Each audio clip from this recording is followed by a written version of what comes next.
Vamos pues a continuar en la lectura del pasaje que hoy tenemos.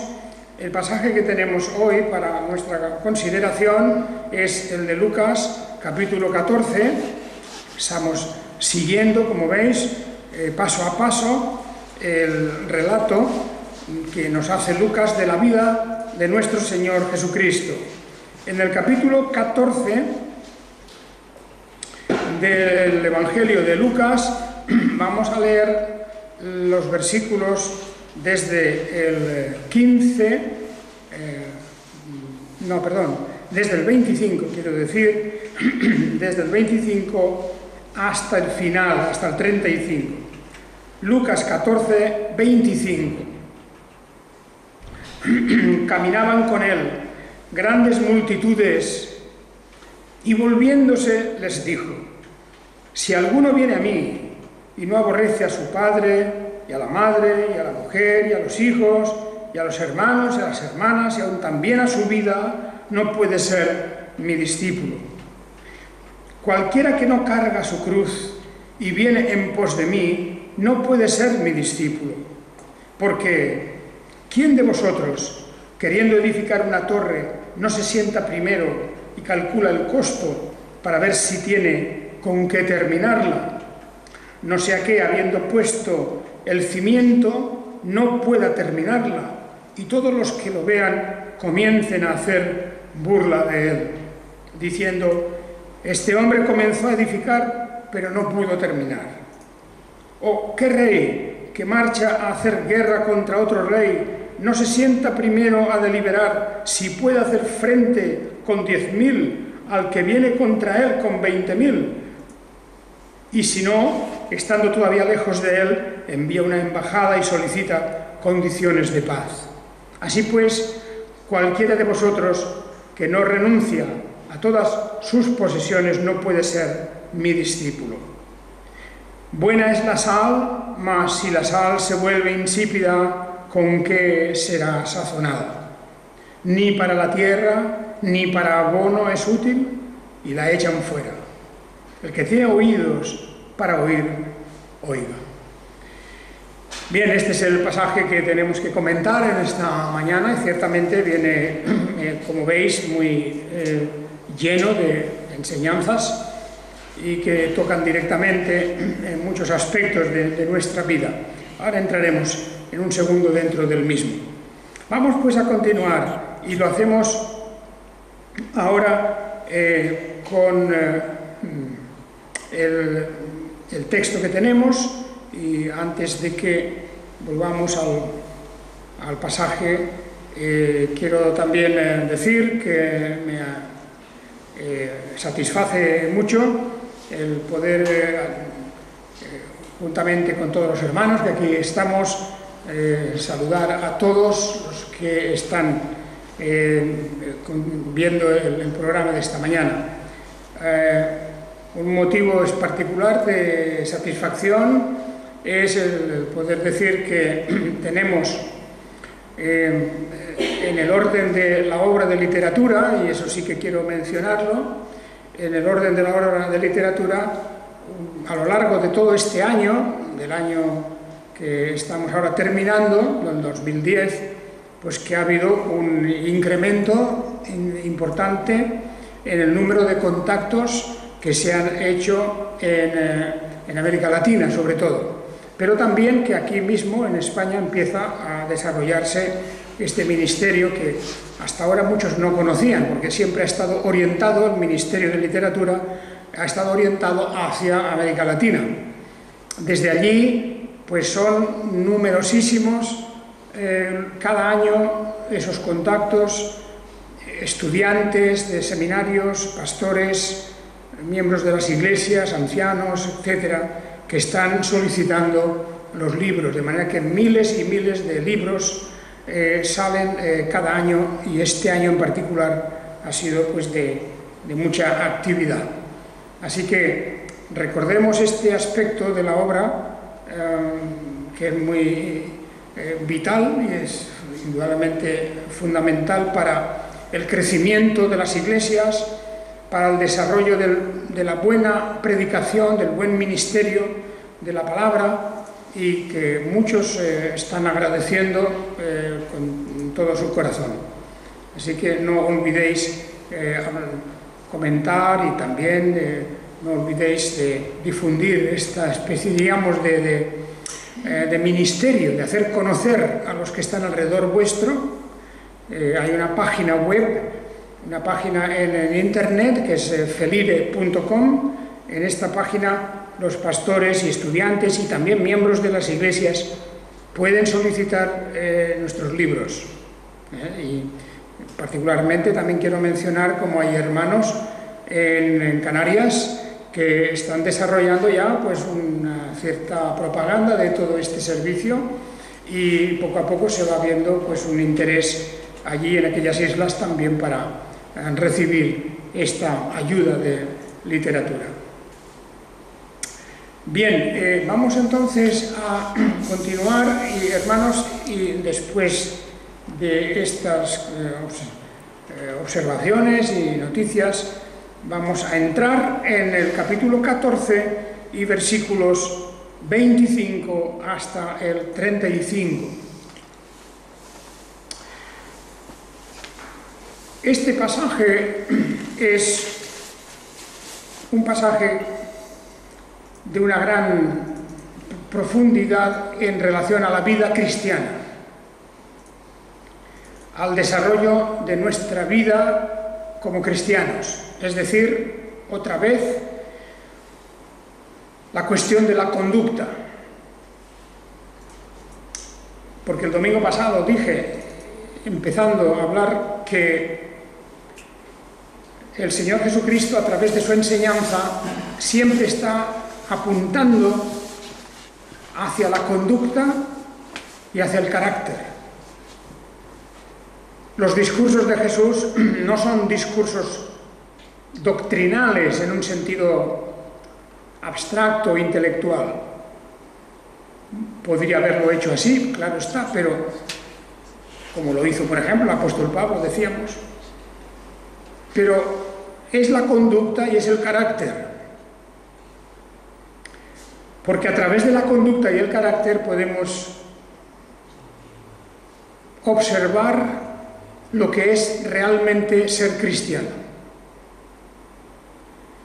Conducta y carácter definen perfectamente hasta qué punto hemos llegado a comprender el Evangelio, hasta qué punto estamos dispuestos a seguir en el camino del Evangelio. Y estos últimos pasajes que estamos viendo apuntan de una manera muy directa a esta cuestión. Por ejemplo, el domingo pasado hablábamos de aquella parábola de la gran cena, donde el Señor Jesucristo nos explica que, con motivo de que él había sido invitado en casa de un fariseo importante, ¿verdad? Y le pregunta, y le dijeron, uno de ellos dijo, bienaventurado todo el que coma en el reino de Dios. Como diciendo, pensando en esa especie de gran cena o gran banquete que se va a celebrar en el día glorioso en que todo el pueblo de Dios esté reunido. Los mismos judíos ya pensaban en esto, creían también en algo semejante, que el juicio de Dios iba a ir acompañado después del propio juicio de esa gran cena. Bueno, con este motivo Jesús propone aquí esa parábola que comentábamos el domingo pasado, ¿verdad? Como un hombre que preparaba una gran cena invitó a muchos, ¿os acordáis ya del domingo pasado, verdad? Y cómo vemos en esa parábola cómo resulta al final en una situación verdaderamente sorprendente, porque los invitados, los primeros invitados, los más cercanos, los más conocidos, los más íntimos de este hombre que hace la cena, que prepara esa cena, ese banquete, pues rechazan la invitación. Los más cercanos, precisamente. y empiezan, como veíamos, a dar excusas, justificaciones, en fin, poniendo una serie de razones para no acudir, no estaban interesados. Y así cada uno va diciendo sus motivos, que veíamos que siempre eran motivos de tipo personal.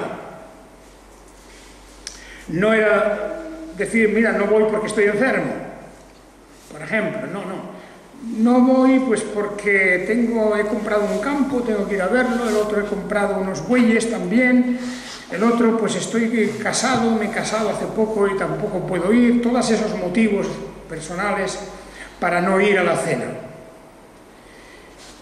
Y luego vemos cómo el amo, el dueño de la casa donde se va a celebrar, pues no renuncia a celebrar esa cena y envía a sus servidores a las plazas, a las calles, en la ciudad y luego más tarde incluso por los caminos y senderos para traer gente a la cena. En esta parábola se encierra una lección muy importante que comentábamos el otro día, que precisamente la vemos en aquella frase que tantas veces yo he mencionado del Señor, del Evangelio de San Juan, que Jesús, el Mesías, vino a los suyos, primero viene a los más íntimos, que era el pueblo de Israel, vino a ellos, pero ellos no le recibieron. Y entonces es cuando el Evangelio se extiende a toda la tierra, a los gentiles, y los que antes no eran su pueblo, hemos pasado a ser su pueblo. De manera que nosotros, los gentiles, estamos ahora formando la mayor parte de lo que es el pueblo de Dios, mientras que los judíos están ahí, diríamos, aparcados, están ahí excluidos por el momento, y aunque en la gracia de Dios, en la misericordia de Dios, hay planes para que este pueblo de Israel algún día sea también unido y congregado con la Iglesia, no obstante, hoy por hoy están fuera. Y ese gran convite, ese gran banquete se celebra en ese momento, según en la parábola, sin los primeros invitados. Con esto tratábamos de sacar una importante lección, porque fijaos una cosa, en este momento el pueblo de Dios somos nosotros, somos los gentiles mayormente, y esta parábola tiene un sentido también para nosotros, porque la situación que en aquel momento Jesús estaba denunciando, esa situación se vuelve a repetir o se puede volver a repetir. Es decir, que los más cercanos, el pueblo de Dios, los que hoy profesamos de una manera global, general en el mundo, la fe cristiana, a la hora de ser invitados por el Señor, empecemos a poner excusas o razones. Esto tiene que ver no directamente con el rechazo del Mesías, como fue el caso de los judíos, que dijeron simplemente Jesús no es el Mesías, se ofendían cuando Jesús hablaba en términos en que él se hacía semejante a Dios, se ofendían cuando de alguna manera él denunciaba la apatía y el rechazo de su propio pueblo, y eso nosotros no estamos en la misma situación porque no hay un rechazo de Jesús como Mesías, pero sí que hay todo esto que vemos aquí en esta parábola, las excusas, las justificaciones para no ir a ese gran banquete, como diciendo, tenemos cosas más urgentes, más importantes. Esta sería la situación de una gran parte del cristianismo de nuestros tiempos, en muchas partes de la tierra. Es decir, un cristianismo nominal que tal vez, más o menos, practica algo las cosas referentes a la fe cristiana, pero que no quiere pasar de un determinado límite de compromiso. Eran amigos, eran conocidos estos hombres, sí, pero mira, hoy no puedo ir, está preparado, ya sabemos, has preparado este banquete, pero qué casualidad que he comprado un campo y necesito salir a verlo. Muy bien. El Señor Jesús continúa en este tema, en el pasaje que tenemos hoy, del versículo 25 en adelante. Ha cambiado un poco el escenario, ya no están en casa de aquel fariseo, pero mientras él caminaba, también con él había multitud de gente que iba detrás de él. Estamos en el momento en que una gran parte del pueblo judío parece que estaba entusiasmado. Habían visto milagros, habían visto curaciones, toda una serie de hechos maravillosos. Incluso les gustaba, a la gente le gustaba lo que Jesús decía, particularmente cuando denunciaba a los fariseos. Todo eso gustaba a la gente. O sea que habían motivos diversos para que el pueblo anduviera detrás de Jesús, ensalzándolo, alabándolo. Y parece que en ese instante las cosas estaban ya muy claras. Jesús parece que estaba yendo hacia su popularidad y su, digamos, esa especie de atractivo que él ejercía, la autoridad incluso que él tenía, parece que iban progresando hacia arriba. Y no olvidemos que más tarde, hacia el final ya de su vida, las cosas cambian bruscamente. Los que hoy iban tras él, los que le alababan, los que iban entusiasmados detrás de él, que incluso iba a subir el grado de esa atracción, porque en la última Pascua, un poco antes de la Pascua, cuando Jesús entra en aquella triunfal entrada en Jerusalén, la gente le recibía con Hosana, el que viene en el nombre del Señor. Le alababan y estaban seguros y ciertos que aquel era el Mesías. Eso es lo que declaraban hasta muy poco antes de ser crucificado. De manera que el cambio que se produjo en la mentalidad de esta gente es una cosa sorprendente, es algo para estudiar. ¿Cómo es posible que el mismo pueblo, que en una gran mayoría de gente estuvieron alabando al Señor, reconociéndolo como Señor, como Mesías, etc., muy poco tiempo después, justo días antes de su muerte, o incluso ya el mismo momento en que estaba siendo juzgado, empezaron a gritar: crucifícale, crucifícale. Ese es un estudio interesante, ¿verdad? Una situación sorprendente. Lo voluble, lo cambiable que es la mente humana. Como un día ensalzan a alguien y al día siguiente lo derriban y piden su muerte. Por cierto, este hecho, que es un hecho muy real y muy sorprendente, muchos escritores de la época de los puritanos, discutiendo diversos temas, venían a decir: qué poco caso hay que hacer a lo que dicen las masas. Esa idea que hoy tenemos, ¿verdad?, que cuantos más apoyen a una cosa tiene que ser verdad. Esa idea de que si hay muchos que apoyan a alguien o algo, eso, la verdad está ahí, la verdad, para muchos la verdad está en el número. Los teólogos y comentaristas del siglo XVI de Calvino mismo, Calvino desconfiaba totalmente de de las masas. Desconfiaba completamente de lo que dijeran las cantidades más grandes que pueda ser de gente, es igual. No se fiaba para nada, porque dice, la verdad no tiene nada que ver con la cantidad de gente. La verdad y la justicia no tienen nada que ver con el número. Y eso hay que tenerlo muy en cuenta, en todo.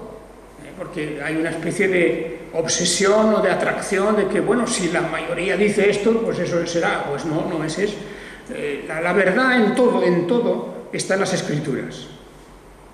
En todos los aspectos de la vida, porque la palabra de Dios nos habla de todo, de lo que es la justicia, de lo que es la honradez, de lo que es la verdad en general. Y eso tiene que ver con la palabra de Dios y con los juicios de Dios. Y además vemos en las Escrituras precisamente lo contrario. Son muchos los que van por el camino ancho de perdición, son muchos. Y son pocos los que van en el camino estrecho de salvación. Yo no sé si esa lección la hemos aprendido o si nos dejamos arrastrar hoy día pues por todas esas cosas de las masas y de las mayorías y todo esto. Hemos de aplicarlo esto, pues la Biblia no es simplemente un libro para hacer una especie de espiritualización de todas las cosas. La Biblia es un libro para la vida de cada día. La vida de cada día en todos los aspectos de la vida. En nuestra vida social, en nuestra vida de familia, en nuestra vida de iglesia, por supuesto, en la vida del trabajo, en todos los aspectos es la palabra de Dios la que nos da los principios verdaderos. De manera que tengamos esto muy presente porque si no estamos equivocados. Juan Calvino decía que no nos fiáramos de esos sistemas de gobierno, incluso en la iglesia, y por supuesto en las naciones, porque dice las masas son volubles y manipulables, y cómo lo son, ciertamente, volubles y manipulables, y por lo tanto decía, no hemos de buscar la verdad en eso. Y aquí ocurre lo mismo. Aquí detrás de Jesús andaban multitudes. Yo estoy seguro que cualquier predicador de hoy, cualquier pastor, que viera que hay grandes multitudes detrás de él, ¿no? Bueno, se hincharía como un globo de satisfacción. Estaría encantadísimo de que grandes multitudes fueran detrás de él, que anunciaran su nombre por todas partes y que pudiera llenar los estadios, y como se hace tantas veces en los ejercicios de lo que se llama evangelización, de lo que llaman evangelización. Y en fin, las multitudes es algo que para muchos eso es lo fundamental, como diciendo, mira, si una gran multitud me sigue, es porque lo hago muy bien, es porque realmente estoy diciendo la verdad. Y no digamos ya en otros terrenos, en los terrenos de la política y en otros terrenos. Lo que importa son las grandes multitudes, eso interesa mucho.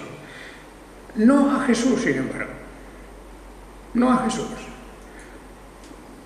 Le vemos con una indiferencia, más bien aún, como veremos enseguida aquí, en este pasaje, casi como diríamos, casi le molesta. Esas grandes multitudes que él percibe, se da cuenta que le están siguiendo por motivos banales, por motivos totalmente superficiales, vacíos, o por intereses propios. Claro, hay mucha gente que va por interés de algo, ¿no? Cuando estas cosas de multitudes se organizan. De manera que cuando Jesús ve a toda esta multitud, pues dice unas palabras que es como echar un jarro de agua fría, un cubo de agua fría sobre la gente, sobre cada uno de los que estaban allí, para dejarlos como espantados. Porque Jesús les dice, si alguno viene a mí y no aborrece a su padre y a la madre, a la mujer, los hijos, los hermanos, las hermanas, y aún también a su vida, no puede ser mi discípulo. Fijaos en estas expresiones que hemos de tomar en el sentido relativo de la cuestión. No se trata de aborrecer en el sentido de odiar, no es eso. Aquí se trata de una cuestión comparativa. Comparativa. ¿Qué cosa tiene para ti más valor? Padre, madre, mujer, hijos, hermanos, hermanas, o la persona de Jesucristo y de su reino, el reino de Dios y su justicia. Esto es equivalente a lo que él dice en otro lugar: buscad primeramente el reino de Dios y su justicia, y todo lo demás ya será añadido. De manera que la cuestión aquí es una cuestión de relatividad.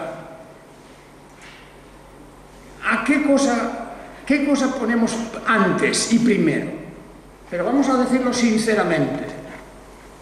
Y Jesús les hace esa pregunta, entrando en lo más profundo de los intereses de las personas, porque les dice lo que normalmente valoramos más: la familia.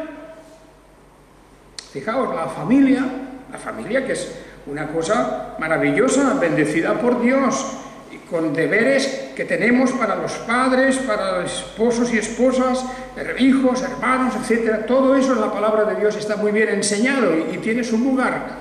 Pero lo que dice Jesús es, dice, si no aborrece esto, es decir, en contraposición a su amor a mí, como diciendo, si esas cosas son un obstáculo, de tal manera que yo me encuentro en el dilema de elegir entre estas cosas y el reino de Dios, el Señor Jesucristo, el servicio al Señor Jesucristo, su iglesia, su obra, si tengo que elegir entre una cosa y otra, ¿qué hago? Pues, bueno, eso es una cosa muy profunda, porque el Señor conoce el corazón, la mente, los sentimientos, conoce todo. Nosotros podríamos disimular exteriormente, de cara a otras personas, que tenemos las cosas bien, pero al Señor no podemos engañarle, ciertamente que no. De manera que Él ve perfectamente qué cosa es la número uno en nuestra vida. Si en nuestra vida lo número uno es nuestra familia o nuestros intereses, porque en el pasaje de la semana pasada no se habla de la familia, pero se habla de las posesiones,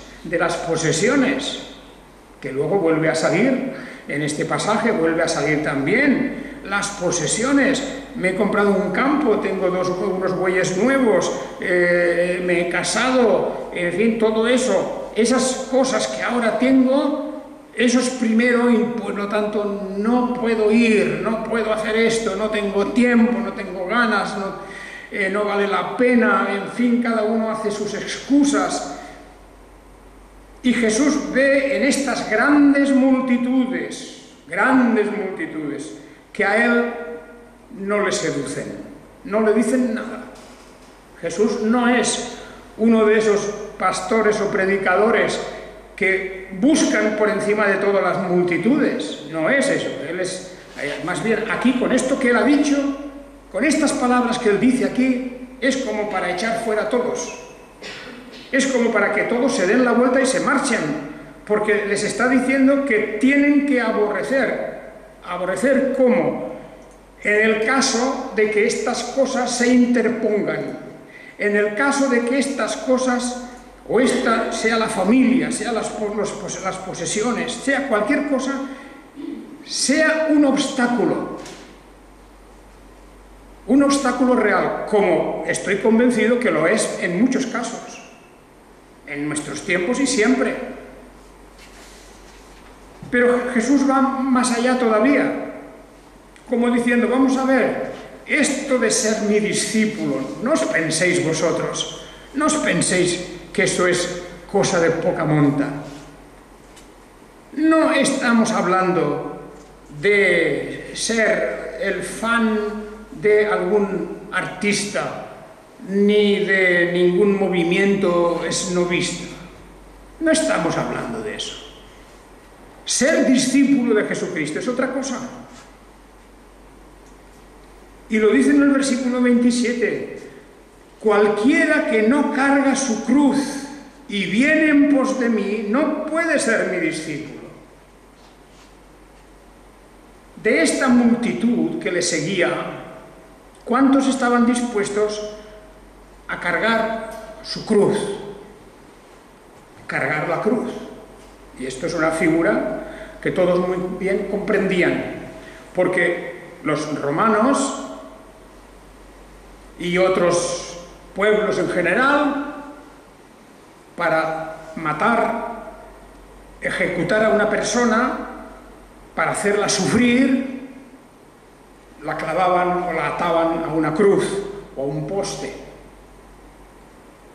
Y morían empalados o crucificados como Jesús mismo moriría. Y eso era una muerte lenta, era una muerte terrible, que poco a poco se iba marchando la vida de uno en medio de sufrimientos y de dolores. La cruz es un símbolo, pues, de sufrimiento, de tortura, de muerte al final. Y aquí dice, el que quiera ser mi discípulo ha de estar dispuesto a cargar su propia cruz, cada uno una. Porque ser discípulo de Jesucristo no es irnos de fiesta ahora, no es pasarlo bien, ni divertirnos, ni tiene nada que ver con eso. Ser discípulo de Jesucristo es enfrentarnos a una lucha en este mundo en que estamos. Y yo siento decirlo, vamos a decir, no es que lo sienta decir, pero que tengo que decirlo cada 2 por 3, porque se le ha dado la vuelta a la idea de lo que es ser cristiano. Y se está buscando siempre aquello que trae el placer, la alegría, el contentamiento, en fin, todos los aspectos de lo que agradables que pueda ser el pertenecer a un grupo cualquiera, como puede ser pertenecer a una peña excursionista o a un club de aficionados al billar. Es igual, lo mismo da. Allí una cosa social, se pasa bien, se tienen amigos, se hacen actividades, nos divertimos, nos reímos, etcétera. Muy bien todo esto. ¿Y eso qué tiene que ver con ser cristiano? No tiene que ver nada.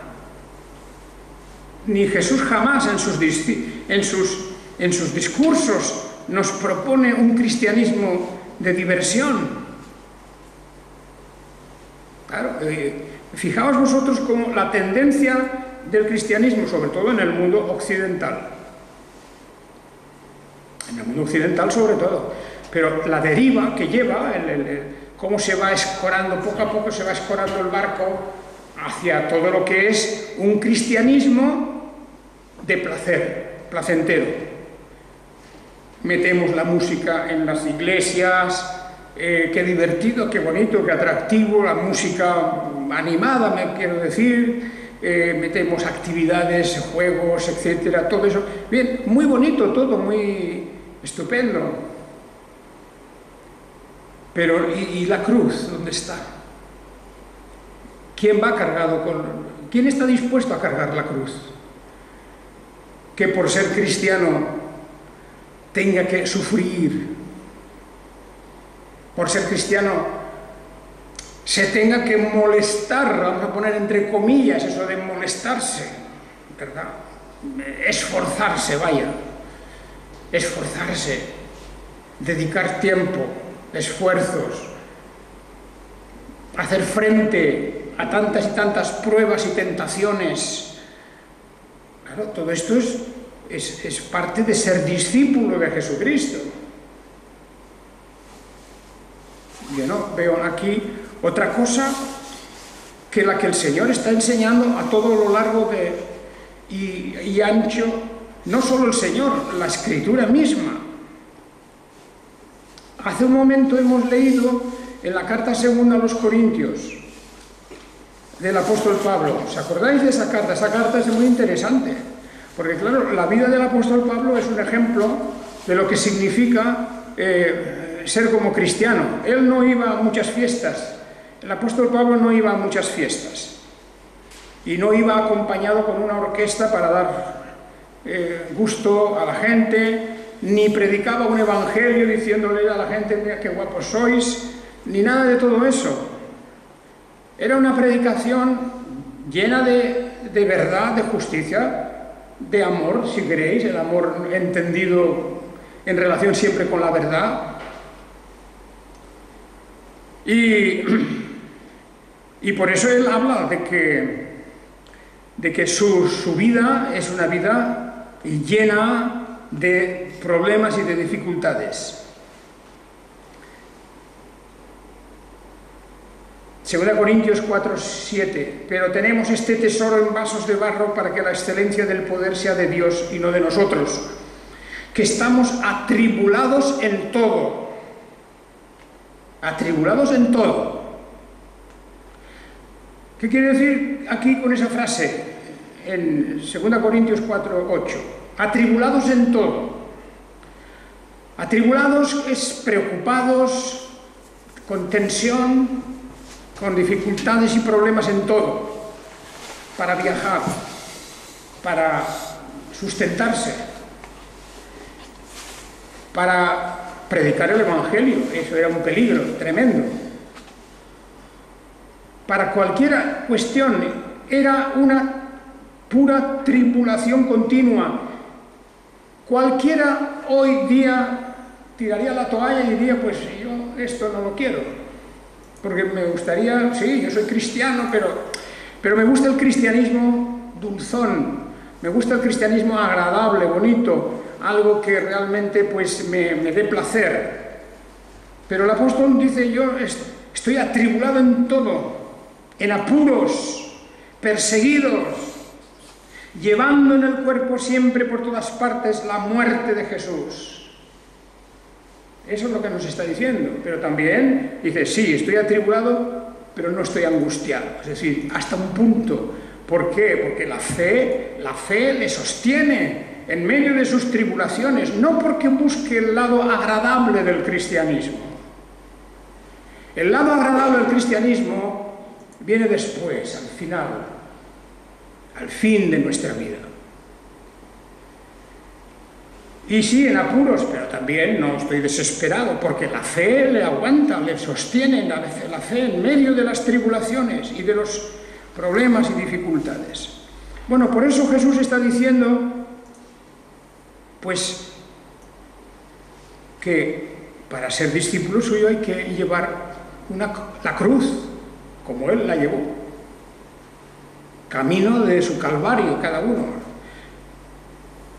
Y luego nos da estos ejemplos, como diciendo, piénsatelo muy bien, si realmente quieres ser cristiano, piénsatelo muy bien antes, vamos a decirlo así, porque pone aquí el ejemplo, una persona que quiere construir una torre, primero tiene que pensárselo, ¿tengo para poderla construir? ¿Tengo los medios? O lo mismo que podría decir un rey que va a la guerra con su ejército. ¿Puedo enfrentarme con mis 10.000 hombres a un ejército de 20.000? Piénsatelo primero, si no, no te metas. No te metas. Y mucha gente se ha metido dentro de la iglesia cristiana y profesa ser cristiano, y muchos dicen, pues voy por aquí, y bueno, yo ya llevo 30 años de cristiano. 30 años de cristiano, pero nunca ha tenido que soportar ni una centésima, ni una milésima parte de lo que este hombre como Pablo y como otros muchos han tenido que soportar. Hay un libro que yo no sé si está traducido al español o no, tengo que averiguarlo, famoso libro, el libro de los mártires, el libro de los mártires, el famoso autor Fox, que fue un hombre que registró la historia de la martirología cristiana, particularmente desde la Reforma. Ahí están los que murieron durante todas las persecuciones de la Reforma. El libro de los mártires. Y hay que leer ese libro. Hay que leer para saber lo que significa lo que pasaron los mártires cristianos, que eso sí que llevaron su cruz y la llevaron hasta el final. No es que hay que buscar el martirio, no es que hay que ponerse uno voluntariamente diciendo, a ver, me pongo aquí para sufrir. No, el hecho mismo de vivir como cristiano ya te traerá, ya nos traerá el sufrimiento. El problema, que es lo que está diciendo aquí Jesús, es que hay grandes multitudes que van detrás de él, pero están buscando lo bonito solamente. Por ejemplo, aquellos en aquel tiempo que fueron detrás de él porque les había dado de comer en la multiplicación de los panes y los peces, iban detrás de él por el pan. Hoy aquí no tenemos esa situación, pero bueno, en otros lugares de la tierra puede haberla. Puede haberla. Por ejemplo, se hablaba los misioneros, primeros misioneros que fueron a China, los de Hudson Taylor, la famosa misión del interior de la China, en el siglo XIX. Allí se acuñó un nombre, que eran cristianos del arroz, los cristianos del arroz. ¿Qué eran cristianos del arroz? Eran los cristianos que iban a la iglesia porque les regalaban arroz. Y se habían hecho miembros de la iglesia y habían multitudes de personas en las iglesias, abarrotadas las iglesias, las primeras iglesias que se construyeron allí, porque les regalaban arroz. Y naturalmente, cuando eso ya no se pudo hacer, pues la gente desapareció. ¿Y cuánta gente desaparecería hoy de existir entre nosotros? Porque estoy hablando muy particularmente del mundo occidental. Porque el mundo occidental es el mundo que se ha entregado a vivir por el placer, por el bienestar, por la vida cómoda, por el no quiero molestarme ni que me molesten.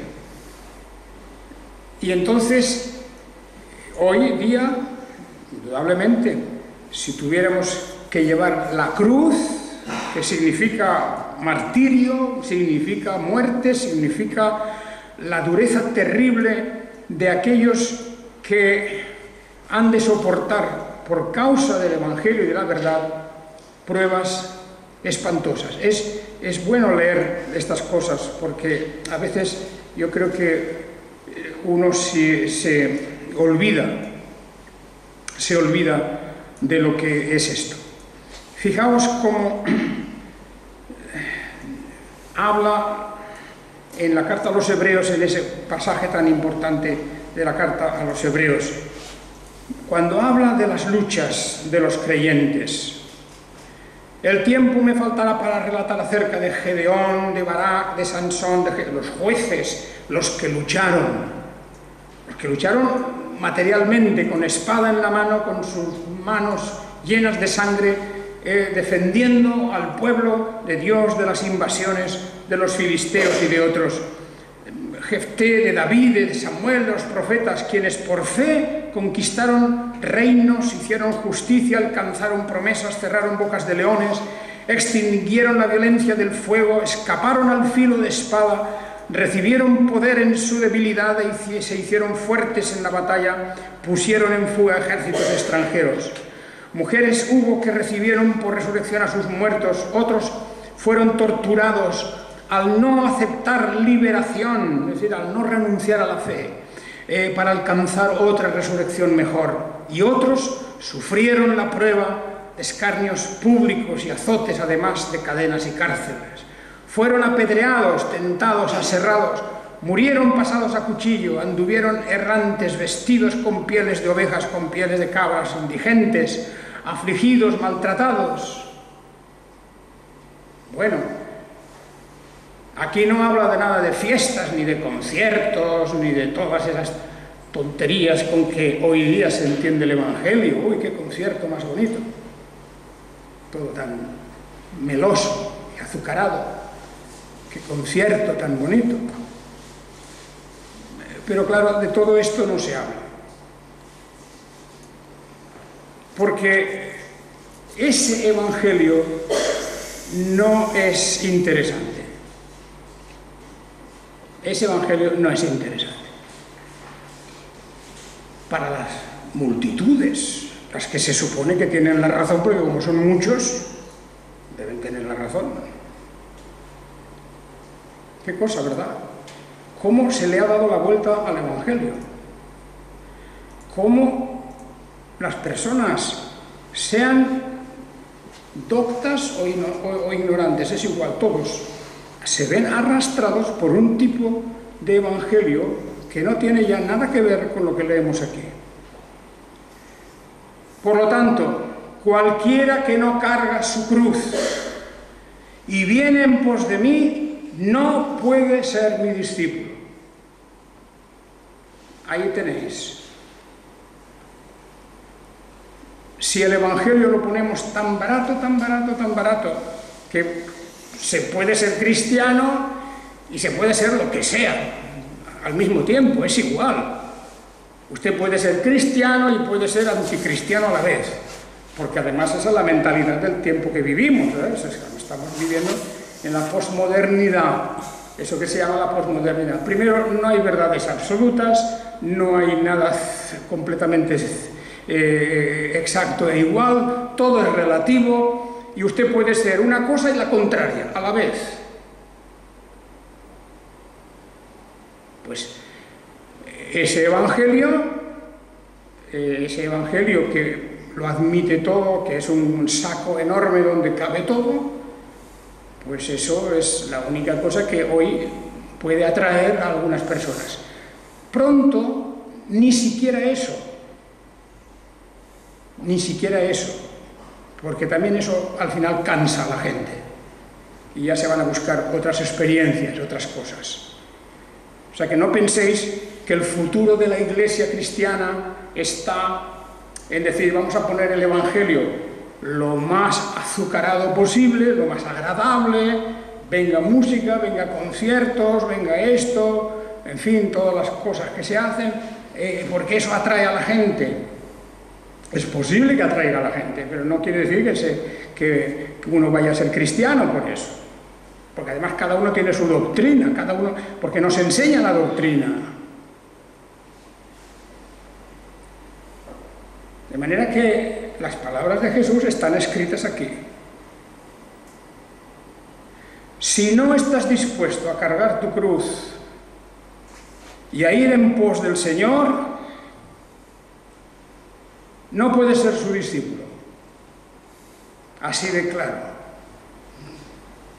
Si se interpone cualquier cosa, por muy sagrada que sea, la familia, por ejemplo, si se interpone, si está delante, o tu trabajo, o tus intereses, o tus placeres, o tus aficiones, cualquier cosa que esté puesta delante, ya eso te excluye, no puedes ser discípulo de Jesucristo. Y yo tengo que decirlo así, porque es que está escrito así. Y sabéis que muchas veces estas cosas no se hablan, pero claro, esa es la ventaja, y aquí termino, esa es la ventaja de predicar y de enseñar el Evangelio expositivamente. Aquí estamos yendo pasaje, no nos saltamos ninguna página, no nos saltamos nada. Y cuando uno lo hace así, y en vez de ir a seleccionar, a buscar por aquí y por allí algún versículo que sea bien bonito de la Biblia, los hay muchos, pero lo ponemos todo ante la luz y decimos, pues esto, el Evangelio, daos cuenta, llevamos hablando en el Evangelio de Lucas hablando de conflictos todo el tiempo. Jesús contra los fariseos, contra los legalistas, Jesús contra todos aquellos que están negando su carácter mesiánico. Bueno, todo esto. Y ahora nos dice, a esta multitud tan grande, Jesús no se pone contento por ver una gran multitud que va detrás de él, no. Dice palabras como para echarlos a todos fuera. Como cuando Juan el Bautista vio que venían a él todos a bautizarse. ¡Uy, qué contento! No. No estaba contento Juan el Bautista, viendo las multitudes que iban allí a bautizarse. No estaba contento. Porque iban allí con otras ideas en su mente. Como tanta gente que está dentro de las iglesias, pero no tiene nada que ver con el cristianismo. Tienen sus propias ideas. Sus propias concepciones. Y si no hay nadie que les desmonte ese error, pues ahí están tan felices. Tan felices, lo pasan estupendamente. Pero Jesús está diciendo, no puedes ser mi discípulo si antes de mí están otras cosas, sobre todo las propias ideas que uno tiene de la fe cristiana, pues se ha montado una fe distinta. Bien, ahí tenemos pues ese mensaje que no es agradable al sentimiento humano, pero que es necesario, completamente necesario. Y yo creo que debemos guardarlo bien en nuestro interior y no ceder nunca a la presión de las mayorías. La mayoría de la gente quiere otras cosas. Son pocos los que van por ese camino que lleva al reino de los cielos. Hagamos caso de las Escrituras, pongamos en nuestros corazones estas lecciones para seguir en la obra de Dios. Que el Señor os bendiga a todos. Amén.